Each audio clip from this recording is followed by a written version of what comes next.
தாவே மக்கு நன்றி நன்றி ஆண்டவரே மக்கு ஸ்தோத்திரம்.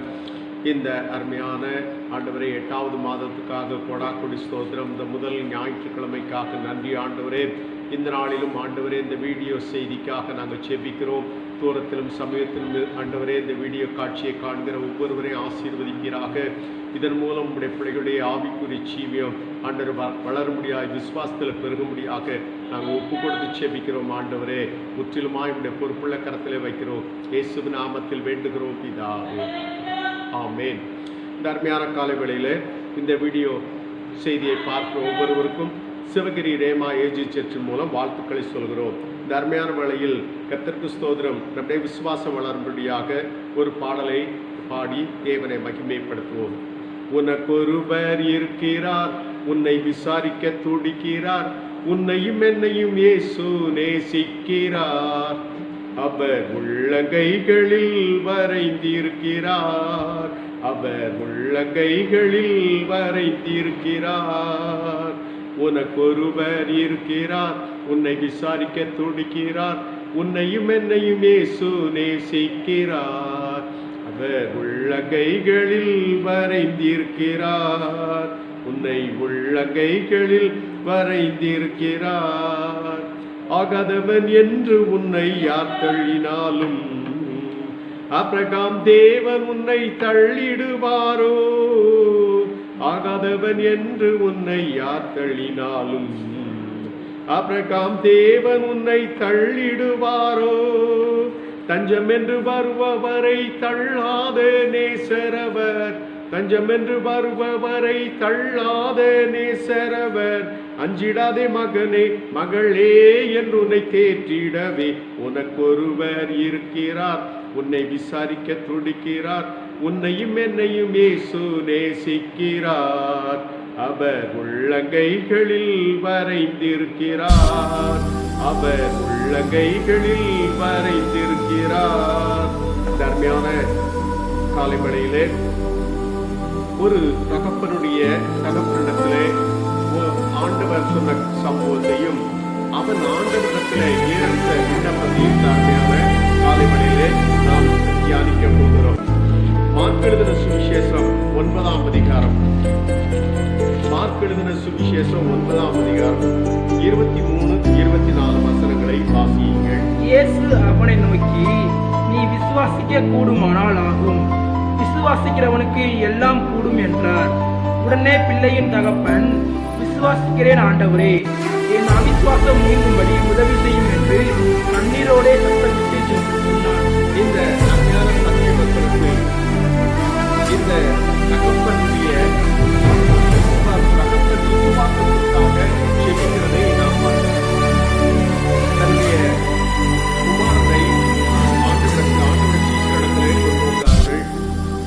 ஆண்டவருடைய சீசர்களால அவர்களை துரத்த முடியாமல் போன போது, சுகமாக்க முடியாமல் போன போது, கர்த்தருக்கு ஸ்தோத்திரம், ஆண்டவர் அவர்கள் மேல ஆண்டவர் கோபப்பட்டு ஆண்டவருக்கு ஸ்தோத்திரம் உண்டாவதாக அந்த தகப்பனை பார்த்து இருக்கிறார், உனக்கு விசுவாசம் இருக்கிறதா என்று சொல்லி ஆண்டவர் அவரிடத்தில் கேட்பதை நாம் அருமையான சத்திய வசனத்திலே நாம் பார்க்கிறோம்.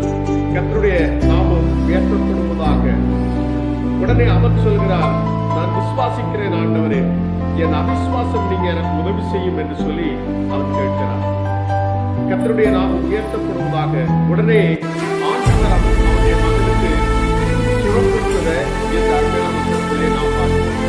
அது ஒரு மனுஷனுடைய வியாதி நீக்கணும் அப்படின்னு சொன்னால் அவனுக்கு சுரம் வேணும் அப்படின்னு சொன்னால் அவனுக்கு விசுவாசம் தேவைப்படுகிறது. அந்த விசுவாசத்திற்கு கர்த்தர் அங்கே அற்புதமான கிரியைகளை ஆண்டவர் செய்கிறார். கர்த்தருக்கு ஸ்தோத்திரம், என் விசுவாசம் நீங்க எனக்கு உதவி செய்யும் என்று சொல்லி அவன் ஆண்டவரிடத்தில் விண்ணப்பம் பண்ணுகிறார். அப்படின்னா ஆண்டவரிடத்துல அவன் விசுவாசம் எனக்கு வேணும் ஆண்டவரே, தாரும் ஆண்டவரே என்று சொல்லி ஆண்டவரிடத்துல விசுவாசத்தை அவன் கேட்கிறார். பிரியமானவர்களே, விசுவாசம் இல்லாமல் நாம் தேவனுக்கு பிரியமாய் இருப்பது கூடாத காரியம் என்று சொல்லி எபிரேயர் நிருபத்திலே நாம் பார்க்கிறோம். இன்னும் கூட இதே மார்க் எழுதின சுவிசேஷத்துல 11ஆம் அதிகாரத்துல நீங்க கவனிச்சீங்கன்னா 24ஆம் வசனத்துல நாம ஜெபம் பண்ற காரியத்துல நாம் எதை குறித்து ஜெபம் பண்றோமோ கேட்கிற காரியங்களை பெற்றுக்கொண்டோம் என்று சொல்லி நாம் விசுவாசிக்க வேண்டும் என்று ஆண்டவர் சொல்லியிருக்கிறார். வாசியுங்கள். ஆதலால் நீங்கள் ஜெபம் பண்ணும்போது எவைகளை கேட்டுக்கொள்வீர்களோ அவைகளை பெற்றுக்கொள்வோம் என்று விசுவாசியுங்கள். நம்ம ஜெபம் பண்ற காரியம் நமக்கு வேணும்னாலும் நம்ம பெற்றுக்கொள்ளனாலும் நமக்கு விசுவாசம் வேணும். நம்ம விசுவாசம் இல்லாம ஆண்டவரத்துல எதையுமே நம்ம பெற்றுக்கொள்ள முடியாது. லூக்கா சுவிசேஷம் 18ஆம் அதிகாரம் கர்த்தருக்கு ஸ்தோத்திரம் உண்டாவதாக 8வது வசனத்தில் இப்படி சொல்லியிருக்கிறது. ஆண்டவர் ஜெபத்தை பற்றி சோர்ந்து போகாமல் நாம் ஜெபம் பண்ண வேண்டும் என்று சொல்லிட்டு ஆண்டவர் அந்த 8வது வசனத்தில் சொல்லும் போது கொஞ்சம் வித்தியாசமாக சொல்கிறார். வாசியுங்கள். சீக்கிரத்திலே அவர்களுக்கு நியாயம் செய்வார் என்று உங்களுக்கு சொல்கிறேன். ஆகிலும் மனுஷகுமாரன் வரும்போது பூமியிலே விசுவாசத்தை காண்பாரோ என்றார். இந்த பூமியில விசுவாசம் இருக்காது காண்பாரோ என்ற ஒரு கேள்வியை நாம் இந்த வேத வசனத்திலே பார்க்கிறோம். அநேகருடைய விசுவாசம் கெட்டுப்போக்கூடிய காலங்களிலே நாம் இந்த நாட்கள் நாம் இருந்து கொண்டிருக்கிறோம். இந்த நாட்கள்ல நாம் விசுவாசத்தை நாம் காத்துக்கொள்ள வேண்டும். மனுஷகுமாரன் வரக்கூடிய நாள் வந்துவிட்டது. இன்றைய நாட்களில் பலவிதமான போராட்டங்கள் சூழ்நிலைகளை நாம கவனிக்கிற வேளையில் ஆண்டுடைய வருகைக்குரிய அடையாளம் இன்றைக்கு நடந்து கொண்டிருக்கிறது. ஆகையால் அருமையானவர்களே, விசுவாசம் குத்தி போகக்கூடாது. இவ்வளவு இந்த பிரச்சனைகளின் மத்தியில பல சாப்பாட்டு கஷ்டம், வியாதி கஷ்டம், பல விதத்துல போராடி கொண்டு இருக்கிற இந்த காலகட்டங்கள்ல மனுஷனுடைய விசுவாசம் குறைந்து போயிடக்கூடாது. ஆண்டவர் சொன்ன வார்த்தை நிறைவேறுகிறது என்பதை நாம் கண்டு விசுவாசத்திலே பெருகிறவர்களாக இருக்க வேண்டும். ஆக பிரியமானவர்களே, தேவன் வருகிற வேளையில் இந்த உலகத்துல விசுவாசத்தை காண்பாரா என்று சொல்லி இருக்கும் போது நாம் விசுவாசிகளாக நிற்போம் என்று சொல்லி தைரியமாய் விசுவாசத்தை காத்து நிற்க வேண்டும். பிரியமானவர்களே, அப்போஸ்தலனாகிய பவுல் தீமோத்தேயுக்கு எழுதின நிருபங்களிலே அவர் விசுவாசத்தை பற்றி பல காரியங்களை அவர் சொல்லுகிறார். கர்த்தருக்கு ஸ்தோத்திரம் உண்டாவதாக. ஒரு மனுஷனுடைய விசுவாசம் எப்படி வளராம ஒரு மனுஷனுடைய விசுவாசத்தில் குறைந்து போகிறார் என்பதை அவர் சொல்லி இருக்கிறார். இன்னும் அவர் 2 தீமோத்தேயுக்கு எழுதின நிருபம் 4ஆம் அதிகாரம் 7ஆம் வசனத்துல நாம வாசித்து பார்ப்போம்னா 2 தீமோத்தேயுக்கு எழுதின நிருபம் 4ஆம் அதிகாரம் 7ஆம் வசனம் படியுங்கள். நல்ல போராட்டத்தை போராடினேன், ஓட்டத்தை முடித்தேன், விசுவாசத்தை காத்துக்கொண்டேன். இந்த அருமையான கோவில் அவருடைய ஓட்டத்தை முடிக்கிற காலம் அவருக்கு தெரிஞ்சு போச்சு. அதனால் நான் நல்ல போராட்டத்தை போராடியது, ஓட்டத்தை முடிக்கப்படும். ஆனா முடிச்சு அவர் எப்படி சொல்றாருன்னா, நான் விசுவாசத்தை காத்துக்கொண்டேன். இந்த அருமையான பக்தருடைய விசுவாச வார்த்தை ஒரு நல்ல ஒரு வார்த்தை. அதே போலவே நான் அந்த உலகத்துல வாழ்கிற நாம் விசுவாசத்தை காத்துக்கொள்கிறவர்களாக நாம் இருக்க வேண்டும். பிரியமானவர்களே, நம்ம இதே தீமோத்தேயுக்கு எழுதின நிருபத்தில் 1 தீமோத்தேயுக்கு எழுதின நிருபத்தில் 1ஆம் அதிகாரம் 10வது வசனத்துல நீங்க 1ஆம் அதிகாரத்திலே நீங்கள் கவனிக்கும் போது ஆண்டவர் இப்படி சொல்லி இருக்கிறார். 1ஆம் அதிகாரம் 19ஆம் வசனம். இந்த நல்மனசாட்சியை சிலர் தள்ளிவிட்டு விசுவாசமாகிய கப்பலை சேதப்படுத்தினார்கள். இந்த வசனத்திலே விசுவாசம் சேதப்பட்ட மனுக்களை குறித்து ஆண்டவர் இந்த வேத வசனத்திலே வெளிக்காட்டுகிறார். ஒரு மனுஷனுடைய விசுவாசம் எப்படி சேதமாகிறது? இதுல 18வது வசனத்துல பவுல் சொல்லும் போது, நீ கர்த்தருக்கு ஸ்தோத்திரம், இந்த வேத வசனத்துல அவர் சொல்கிறார், நீ விசுவாசமும் நல்ல மனசாட்சி உடையவனாக இருக்கு. உனக்கு சொன்னதான தீர்க்க தரிசனம் இருக்கிறது. அதனால் இது உன் வாழ்க்கையில் நிறைவேறினால் நீ விசுவாசமும் நல்ல மனசாட்சி உடையவனாக இருக்க வேண்டும். இந்த விசுவாசமாகிய இந்த நல் மனசாட்சியை சிலர் தள்ளிவிட்டு விசுவாசமாகிய கப்பலை சேதப்படுத்தினார்கள். அப்போ ஒரு மனுஷனுடைய விசுவாசத்தை அப்போஸ்தலனாகிய பவுல் இங்க கப்பலுக்கு ஒப்பிட்டு அவர் சொல்லுகிறார். கப்பல் என்பது இக்கரையிலிருந்து அக்கறைக்கு பிரயாணம் பண்ணி போறதுக்கு உபயோகப்படுத்தப்படக்கூடியது. கர்த்தருக்கு ஸ்தோத்திரம். கப்பல் பல காரியங்களுக்கு பயன்படுத்தப்பட்டதை வேதத்தில் சொல்லப்பட்டிருக்கிறது. ஆண்டவர் சீஷர்களை பார்த்து அக்கறைக்கு போவோம் வாருங்கள் என்று சொல்லி போட்ல ஆண்டவர் சென்ற சம்பவம்லாம் வேதத்திலே நாம் பார்க்கிறோம். ஆக அக்கறைக்கு போகிற மனிதர்கள் அக்கறைக்கு கடந்து போவதற்கு ஆண்டவராகிய தேவன் இந்த உலகத்துல இந்த கப்பலை உண்டு பண்ணி கொடுத்திருக்கிறது போல நாம இந்த உலகத்திலிருந்து மறுமைக்கு போறதுக்கு நமக்கு விசுவாசத்தை ஆண்டவர் தந்திருக்கிறார். இந்த விசுவாசம் சேதமாகிற வேளையில் அவன் கர்த்தருக்கு ஸ்தோத்திரம் நடுக்கடல்ல தத்தளிக்கிற மனிதனாகவே இருப்பார். ஆக தர்மையான வேத வசனத்தை ஆண்டவர் சொல்லியிருக்கிறார். இந்த நல்மனசாட்சியை சிலர் தள்ளிவிட்டு விசுவாசமாகிய கப்பலை சேதப்படுத்தினார். அப்போ ஒரு மனுஷனுடைய விசுவாசம் வளர்வதற்கு கர்த்தருக்கு ஸ்தோத்திரம் உண்டாவதாக நல் மனசாட்சியானது அவசியமாக இருக்கிறது. இந்த விசுவாசமும் நல் மனசாட்சியும் ஒன்னோட ஒன்று சம்பந்தப்பட்டது.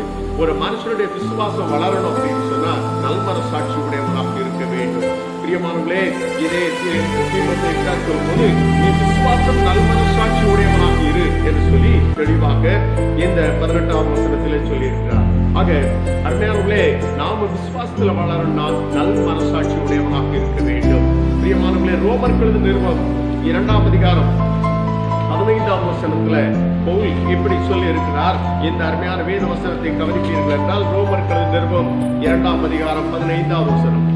அவருடைய மனசாட்சியும் கூட சாட்சியினாலும் குற்றமொன்று குற்றமில்லை என்று அவர்களுடைய சிந்தனைகள் ஒன்றை ஒன்று தீர்க்கதினாலும் நியாயப்பிரமாணத்தில் கேட்ட கிரியையை தங்கள் இதயங்களில் எழுதியிருக்கிறது என்று காண்பிக்கிறார்கள். நீங்க வசனத்துல கவனித்தீங்கன்னா பைபிள் வச்சிருக்கவங்களோ பைபிள் வச்சிருக்காதவங்க, ஆனா படிச்சவங்களோ படிக்காதவங்க, அவங்களுக்குள்ள மனசாட்சி என்பதை ஆண்டவராகி தேவன் வைத்திருக்கிறார்.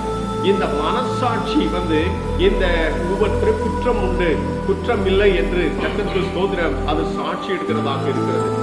நாம் செய்கிற காரியங்களை நமக்கு நிதானித்து சொல்கிறது. ஆவியானவர் கர்த்தருக்கு ஸ்தோத்திரம் நம்முடைய ஆவியுடனே கூட இருந்து அவர் சாட்சி கொடுக்கிறார் என்று வேதவசனம் சொல்கிறது.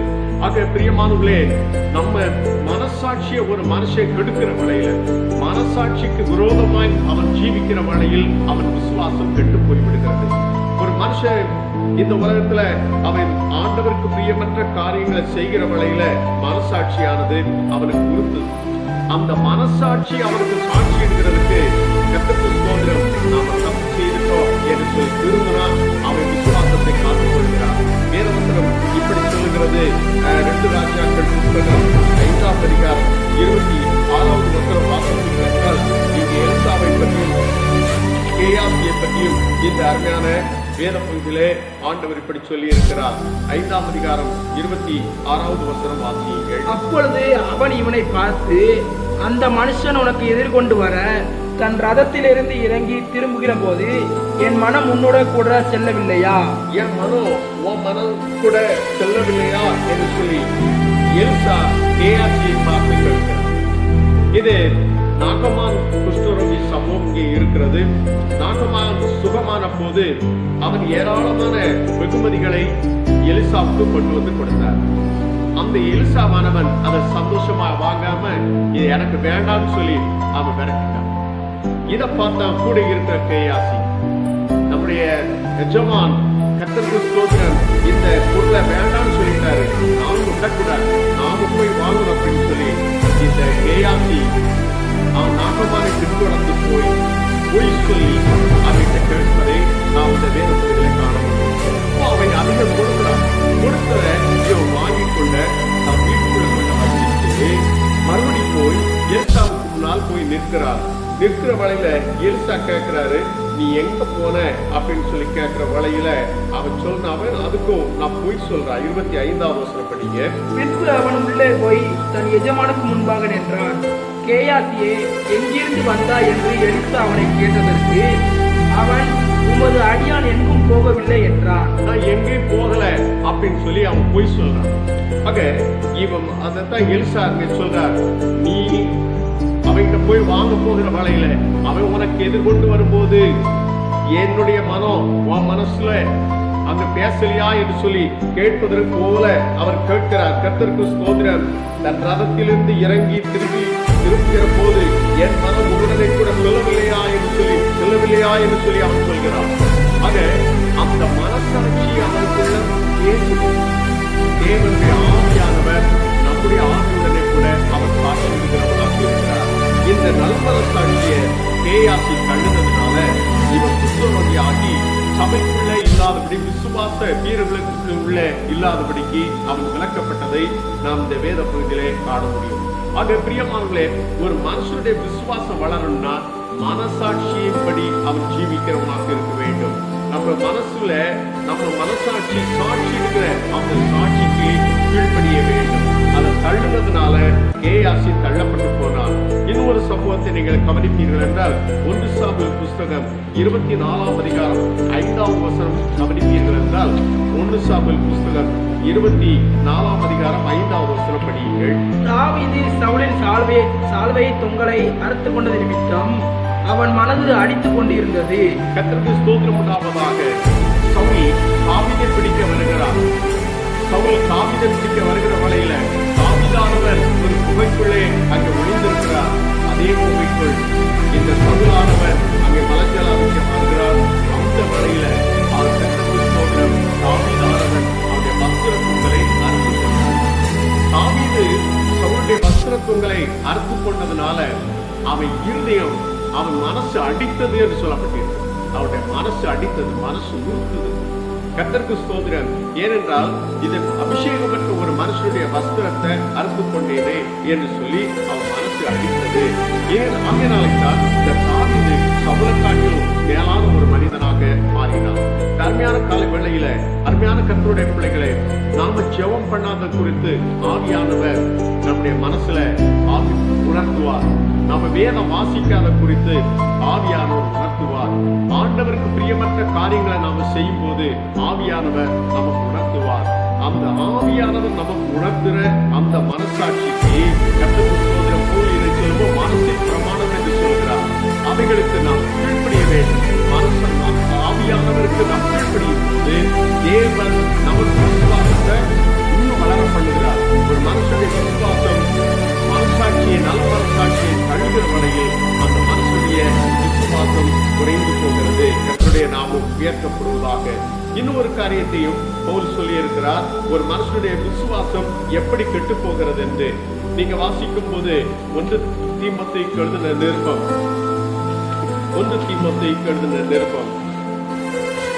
6ஆம் அதிகாரம் 10வது வசனம் வாசியுங்கள். பண ஆசை எல்லா தீமைக்கும் வேறாய் இருக்கிறது. சிலர் அதை இச்சித்து விசுவாசத்தை விட்டு விலகி அநேக வேதனைகளாலே தங்களை உருவ குத்தி கொண்டு இருக்கிறார்கள். கர்த்தருடைய நாமம் உயர்த்தப்படுவதாக. ஐஸ்வர்யவான்களாக விரும்புகிற மக்களையே ஆண்டவராய் தேவன் இந்த வேத வசனத்திலே ஆண்டவர் சொல்லி இருக்கிறார். நமக்கு உண்ணவும் நமக்கு உடுக்கவும் இருந்தால் போதும் என்று ஆண்டவர் சொல்கிறார். அந்த மனுஷங்க இந்த உலகத்துல பணக்காரங்க ஆகணும் அப்படின்னு சொல்லி ஐஸ்வர்யவான்கள் ஆக வேண்டும் என்று சொல்லி விரும்புகிற மக்களையே ஆண்டவருக்கு வேத வசனத்திலே ஆண்டவர் சொல்கிறார். அந்த பண ஆசை கர்த்தருக்கு ஸ்தோத்திரம் எல்லா தீமைக்கும் வேறாய் இருக்கிறது என்பதை சொல்லி ஆண்டவருக்கு ஸ்தோத்திரம் சிலர் அதை இச்சித்து விசுவாசத்தை விட்டு வழுகி என்று நாம் வசனத்திலே பார்க்கிறோம். அப்போ விசுவாசத்துல இருந்து வழுகிற நிலை, இறங்குற நிலையை பார்க்கிறோம். யாருடைய விசுவாசம் அங்கே குறைகிறது என்றால் பண ஆசை உள்ள ஒரு மனிதனுடைய, கர்த்தருக்கு ஸ்தோத்திரம், பண ஆசை உள்ள ஒரு மனிதனுடைய நிலையை குறித்து தேவனாகிய கர்த்தர் இந்த அருமையான வசனத்திலே ஆண்டவர் சொல்கிறார். அப்போ பண ஆசை உடையவர்களா ஒரு மனுஷன் இருக்கிற வேளையில அவன் விசுவாசத்தை விட்டு அவன் வழுகி போகிற ஒரு மனிதனாக இருக்கிறார். பிரியமானவர்களே, ஒரு மனுஷன் ஆலயத்துக்கு ஞாயிற்றுக்கிழமை ஆராதனை நாள் அவனுக்கு சம்பளம் கிடைக்குது அப்படின்னு சொல்லி கர்த்தருக்கு ஸ்தோத்திரம் உண்டாவதாக. அவன் ஆலயத்துக்கு வராம அவன் வேலைக்கு போனான்னா அவனுக்கு பண ஆசை உடையவனாக அவன் இருக்கிறார். இங்க வேதத்துல கவனிக்கும் போது ஏசாயா 58ஆம் அதிகாரம் 13ஆம் வசனம் இப்படி சொல்லுகிறது பாருங்கள். ஏசாயா தீர்க்கதரிசன புத்தகம் 58ஆம் அதிகாரம் 13ஆம் வசனம். என் பரிசுத்த நாளாகிய ஓய்வு நாளிலே உனக்கு இஷ்டமானதை செய்யாதபடி உன் காலை விலக்கி உன் வழிகளின்படி நடவாமலும் உனக்கு இஷ்டமானதை செய்யாமலும் உன் சொந்த பேச்சை பேசாமலும் இருந்து ஓய்வு நாளை மனமகிழ்ச்சி நாள் என்றும் கர்த்தருடைய பரிசுத்த நாளை மகிமையுள்ள நாள் என்றும் சொல்லி அதை மகிமையாக எண்ணுவாயானால் அப்பொழுது கர்த்தரின் மனமகிழ்ச்சியாய் இருப்பாய். பூமியின் உயர்ந்த இடங்களில் உன்னை ஏறி இருக்கும்படி பண்ணி உன் தகப்பனாகிய யாக்கோபுடைய சுதந்திரத்தால் உன்னை போஷிப்பேன். யாக்கோபுடைய சுதந்திரத்தினால் உன்னை போஷிப்பேன் என்று ஆண்டவர் இந்த அருமையான வசனத்தில் வாக்கு கொடுக்கிறார். அப்போ ஆண்டவருடைய நாள், மனமகிழ்ச்சி நாள்ல நமக்கு இஷ்டமானதை நாம பேசக்கூடாது, நமக்கு இஷ்டமானதை செய்யக்கூடாது.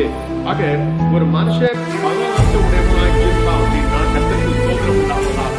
அவன் ஆராதனைக்கு வராம அவன் தொழிலுக்கு வேலைக்கு போறவனாக இருப்பான். ஆண்டவருக்கு செய்யக்கூடிய அந்த காரியங்களையும் ஆண்டவருக்கு சேர வேண்டியவர்களையும் அவன் செலுத்தாதவனாக இருப்பான். அவன் பணஆசை உடையவன். ஜெப நேரம் இருக்கிறது, ஒவ்வொரு மனிதனுடைய தனி ஜெப நேரம் இருக்கிறது. அந்த ஜெப நேரம் கெடுகிற வேளையில் அவன் விசுவாசம் அங்கே கெட்டு போகிறதாக இருக்கிறது.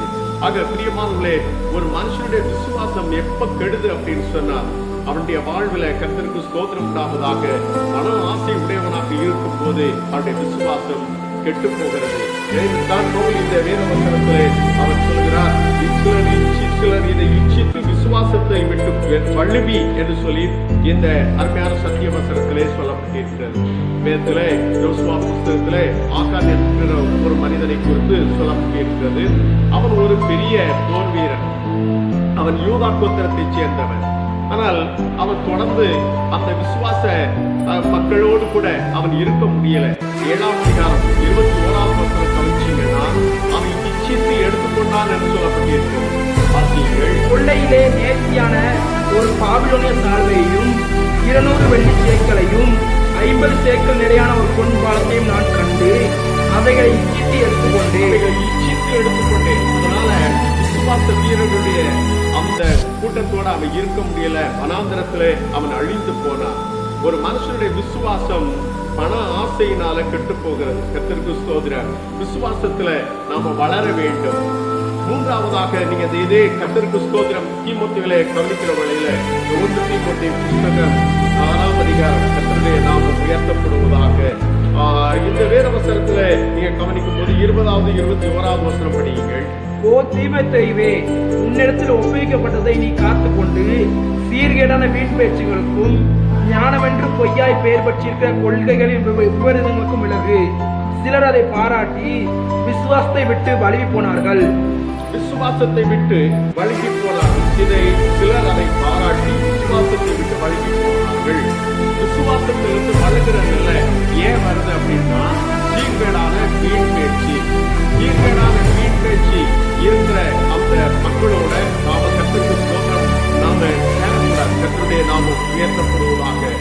வேதத்துல நீங்க 1 கொரிந்தியர் 15ஆம் அதிகாரத்துல நீங்க 33வது வசனம் வாசிக்கிற வேளையில் அந்த வேத வார்த்தையிலே ஆண்டவர் அங்கு சொல்லி இருக்கிறார், ஆகாத சம்பாசனை நல் ஒழுக்கத்தை கெடுக்கும் என்று சொல்லி தெளிவாக ஆண்டவர் எழுதி வைத்திருக்கிறார். வாசியுங்கள். மோசம் போகாதீர்கள், ஆகாத சம்பாசனைகள் நல்லொழுக்கங்களை கெடுக்கும். நல்ல ஒழுக்கமா இருக்கிறவன கெடுக்கப்படுகிறது ஆகாத சம்பாசனை. இதுல என்ன ஆகாத சம்பாசனை சொல்லி இருக்கிறது அப்படின்னு சொன்னா உயிர்த்தெழுதல் இன்னும் நடக்கல அப்படின்னு சொல்லி இருக்கிற வேளையில உயிர்த்தெழுதல் நடந்தாச்சு என்று சொல்லி அங்கே சொல்கிறவைகளை குறித்தே அப்போஸ்தலனாகிய பவுல் இந்த 1 கொரிந்தியர் 15ஆம் அதிகாரத்திலே அவர் சொல்கிறார். கர்த்தருடைய நாமம் உயர்த்தப்படுவதாக. ஆக உயிர்த்தெழுதல் இல்ல, உயிர்த்தெழுதல் நடந்தாச்சு இப்படின்னு சொல்லி பல விகற்பமான அந்த பேச்சுக்கள் கர்த்தருக்கு ஸ்தோத்திரம். ஆகாத சம்பாசனை நல் ஒழுக்கத்தை கெடுக்கும்.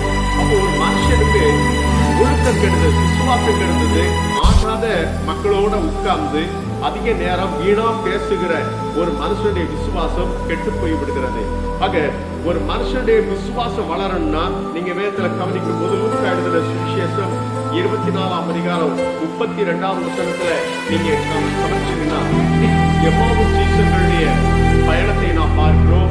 எம்மாவூர் சீசருடைய அந்த பிரயாணத்துல ஆண்டவர் கூட இருந்து அவங்களோட பேசும்போது அவனுடைய இருதயம் கொழுந்துவிட்டு எரிந்ததாம். வாசிங்க 32வது வசனம். அப்பொழுது அவர்கள் ஒருவரை ஒருவர் நோக்கி, வழியிலே அவர் நம்முடனே பேசி வேத வாக்கியங்களை நமக்கு விளங்க காட்டின போது நம்முடைய இருதயம் நமக்குள்ளே கொழுந்து விட்டு எரியவில்லையா என்று சொல்லிக் கொண்டு ஸ்தோத்திரம். இதுதான் நல்ல சம்பாசனை. வேத வசனத்தை நமக்கு சொல்லும் போது நாம விசுவாசத்துல வளர்றோம். ஆகாத சம்பாசனைகள், ஆகாத காரியங்கள், அது சீர்கேடான வீண் பேச்சுக்களை குறித்து வேதத்திலே ஆண்டவர் சொல்லி இருக்கிறார். இந்த வீண் பேச்சுக்களினாலே ஒரு மனிதனுடைய வாழ்வில் ஆசீர்வாதம் உண்டாவதில்லை. வாசிங்க 2 தீமோத்தேயு 2ஆம் அதிகாரம் 16ஆம் வசனம். இவைகளை அவர்களுக்கு நினைப்பூட்டி ஒன்றுக்கும் பிரயோஜனம் இல்லாமல் கேட்கிறவர்களை கவிழ்த்து போடுவதற்கு ஏதுவான வாக்குவாதம் செய்யாதபடிக்கு கர்த்தருடைய நாமம் உயர்த்தப்படுவதாக. கேட்கிறவர்களை அந்த வாக்குவாதம் செய்யாதபடிக்கு என்று இந்த வேதவசனத்திலே நாம் பார்க்கிறோம். கர்த்தருடைய நாமம் உயர்த்தப்படுவதாக. ஆக ஒரு மனுஷனுக்கு அந்த மனுஷனுடைய பேச்சுக்களினாலே, கர்த்தருக்கு ஸ்தோத்திரம், வீணா பேசுகிற அந்த காரியங்களினால அவங்களுக்கு பக்தியில அவங்க வளர முடியாதபடிக்கு காரியங்கள் அங்கே இருக்கிறது. ஆக சீர்கேடான வீண் பேச்சுக்களுக்கு நாம் விளக்க வேண்டும். சீர்கேடான வீண் பேச்சுகளுக்கு விலகியிரு. சீர்கேடான வீண் பேச்சுக்களுக்கு விலகியிரு. அவைகளால் அவர்கள் அதிக பகபக்தி உள்ளவர்களானார்கள். அவபக்தி உள்ளவர்கள் ஆவார்கள். அப்போ ஒரு மனுஷன் பக்தியில இல்லாம அவபக்தி உள்ளவர்களாக எப்படி மாறலாம் அப்படின்னு சொன்னா, சீர்கேடான வீண் பேச்சு. அப்ப சீர்கேடான ஒரு மனுஷனுடைய வீண் பேச்சினால் ஒரு மனிதன் அந்த வீண் பேச்சுக்குள்ள இருப்பான்னா அவருடைய விசுவாசம் குறைந்து போய்விடுகிறது. அவருடைய விசுவாசத்திலே வழிக்கு போகிறார். ஆக ஆண்டவராகி தேவன் வரக்கூடிய காலங்களிலே நாம் இருக்கிறோம். விசுவாசத்திலே நாம் பெருக வேண்டும். விசுவாசத்திலே நிலை நிற்க வேண்டும். விசுவாசத்துல நாம வளரணும் அப்படின்னு சொன்னா மனசாட்சியை காத்துக்கொள்ள வேண்டும். விசுவாசத்துல நாம வளரணும் அப்படின்னு சொன்னா பண ஆசை இல்லாதவர்களாக நாம் வாழ வேண்டும். விசுவாசத்துல நாம வளரணும்னா சீர்கேடான வீண் பேச்சுக்கு நாம் விலக வேண்டும். அந்த விசுவாசம் தான் ஆண்டவரை பிரியப்படும். இந்த விசுவாசிகளை அழைத்து செல்லதான் ஆண்டவர் சீக்கிரம் வருகிறார். ஆக அருமையான கர்த்தருடைய பிள்ளைகளே, நாம் இந்த உலகத்துல நல்ல விசுவாசிகளாக நிற்போம். கர்த்தர் நம்மை ஆசீர்வதிப்பார். ஜெபம் பண்ணுவோம். ஸ்தோத்திரம், ஸ்தோத்திரம், ஸ்தோத்திரம், ஸ்தோத்திரம், ஸ்தோத்திரம். என் அன்பு தேவனே, பரலோகத்திலே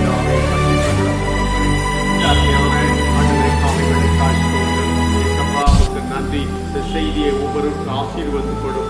ஒவ்வொருடைய விசுவாசம் வளரும்படியாக நாங்கள் ஜெபிக்கிறோம். உன் விசுவாசத்தின்படி உனக்காக கடவுள் என்று சொன்னீரே ஆண்டவரே. ஆண்டவரே, விசுவாசம் இல்லாமல் தேவனுக்கு பிரியமாய் இருப்பது கூடாத காரியம் என்று சொல்லி இருக்கிறப்பா. ஒவ்வொரு விசுவாசத்தில் பெருக கர்த்தர் உதவி செய்யும். இந்த வார்த்தை ஒவ்வொரு விசுவாசத்தை ஊட்டுங்க ஆண்டவரே. பண ஆசை ஆண்டவரே எல்லாத்தையுமே வேறு என்று சொல்லப்பட்டிருக்கப்பா. ஸ்தோத்திரம். சீர்கேடான வீண் பேச்சு விசுவாசத்தை கெடுக்கும் என்று சொல்லப்பட்டிருக்கிறது ஆண்டவரே. ஸ்தோத்திரம். இந்த உலகத்திலே விசுவாசத்தை பேடி காத்துக்கொள்ள இந்த வசனத்தை கீழ்ப்படிந்து நடக்க உதவி செய்யும். மகிமையெல்லாம் செலுத்துகிறோம். இயேசுவின் இன்ப நாமத்தில் வேண்டுகிறோம் பிதாவே. என் ஆத்துமாவே கர்த்தரை ஸ்தோத்திரி. என் முழு உள்ளமே